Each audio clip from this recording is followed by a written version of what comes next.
Welcome to this Photoshop training session where we're going to look at a great feature called painting in the hue mode. I still think this is one of the best tricks that I know in Photoshop.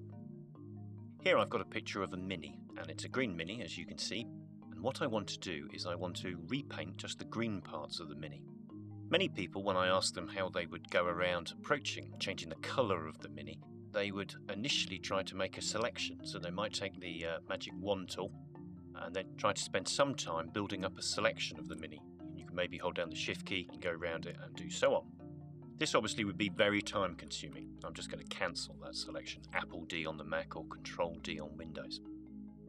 This trick allows you to hand paint the Mini, but instead of changing the colours, you only key into the base colour using the colour model of hue, saturation and brightness. The hue of the Mini is green, and the saturation level, i.e. how rich or intense or how dull and washed out that green is, varies across different parts of the Mini. So you'll see here on the front of the wing is it's a slightly more rich, lush green, whereas over here it's a little bit darker. The brightness value of the colour is effectively how much light or dark it reflects.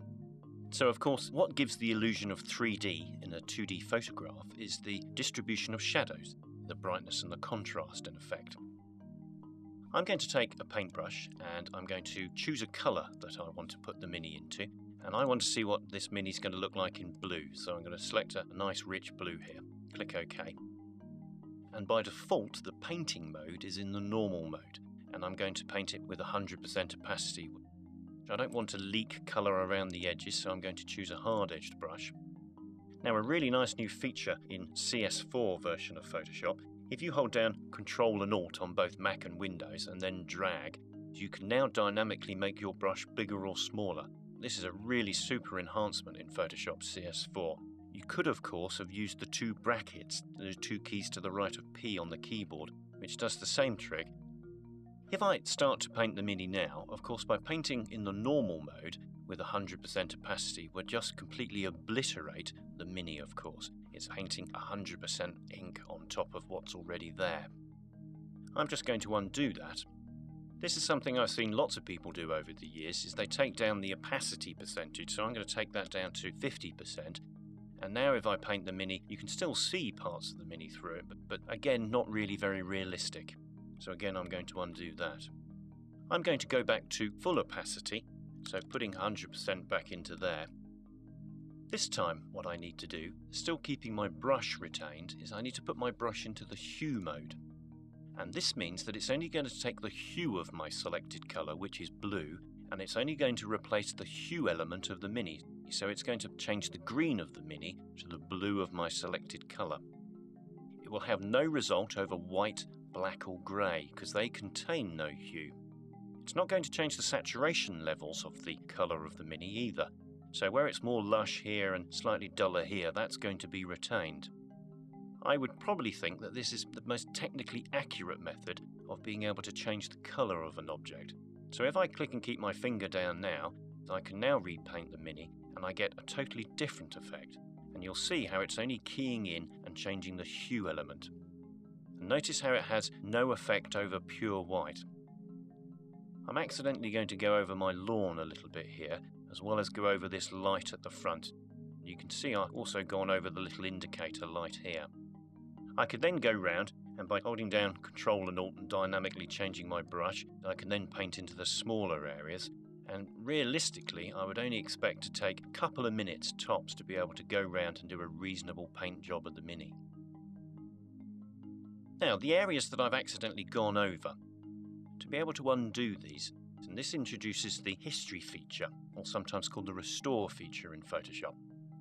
This is the history brush, and by default the history brush always restores from the opening state of an image. If I just call up the history panel, you'll see if I make this a little bit bigger, at the top of the history panel, here is my opening snapshot, the opening state of the image that's created by default whenever you open a picture in Photoshop. And this little marker here indicates this is where the restore brush, the history brush, will actually use to restore from. I could move this down to different points as I've done different tasks on this particular job, but I'm going to leave it by default on the opening snapshot. Just going to close that tab group there. Now with the history brush, again I'm going to change it to a hard-edged brush, and then what I can do is holding down Control and Alt, again I can make that brush bigger or smaller, and then I just simply paint over the areas that I've gone over the edge of the grass here. When it comes to painting back this indicator, again I can hold down Control and Alt and just make my brush dynamically a little smaller, and then painting back from my original, just paint that one back there like that, and again this one too. So you can see it's going to be very, very quick. That's one way of changing the colour of the Mini. Alternative to that would be to paint in the colour mode. Again, if I call up my history, I'm going to go all the way back to the opening state of this image. If I go back to the top and click back onto the opening snapshot there, I've then effectively reverted the image and gone back to the beginning. This time I want to choose a very, very bright lush pink, so I know something that one of my daughters would really like to see this car painted in. I'm going to choose myself a brush, check that it's in the hue mode, hold down Control and Alt and just make my brush a little bigger.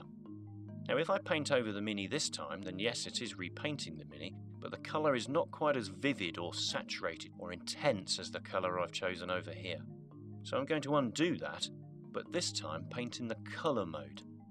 The difference in painting in the colour mode is the colour mode is going to take the hue of my chosen colour plus the saturation of this colour at the same time.